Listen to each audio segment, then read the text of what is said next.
জাতীয় সঙ্গীত ও দলীয় সঙ্গীত পরিবেশনের মধ্য দিয়ে শুরু হয় বিএনপির ৩ সংগঠনের আয়োজিত তারুণ্যের রাজনৈতিক অধিকার প্রতিষ্ঠার সমাবেশ। বুধবার বেলা ২টার কিছু আগে এই সমাবেশ শুরু হয়। জাতীয়তাবাদী ছাত্রদল, যুবদল ও স্বেচ্ছাসেবক দল এই সমাবেশের আয়োজক।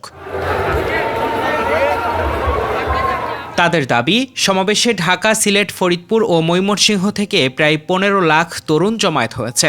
সরেজমিনে দেখা যায়, সমাবেশে যোগ দিতে বিভিন্ন এলাকা থেকে মিছিল নিয়ে নয়াপল্টনের দিকে আসছেন নেতাকর্মীরা। তারা সবুজ, হলুদ ও লাল রঙের ক্যাপ ও টি শার্ট পরে সমাবেশে যোগ দিচ্ছেন। তারা নানা দলীয় স্লোগান দিচ্ছেন।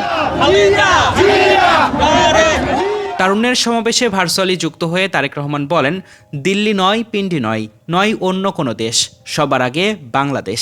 বিএনপির ভারপ্রাপ্ত চেয়ারম্যান বলেন, আর কথা বলার রাজনীতি নয়, আগামী দিনের রাজনীতি নিরাপদ কর্মপরিবেশ, কর্মসংস্থান সৃষ্টির রাজনীতি। আগামী দিনের রাজনীতি বাস্তবায়ন ও দৃষ্টান্ত স্থাপনের রাজনীতি। ডেস্ক রিপোর্ট, প্রতিফলন।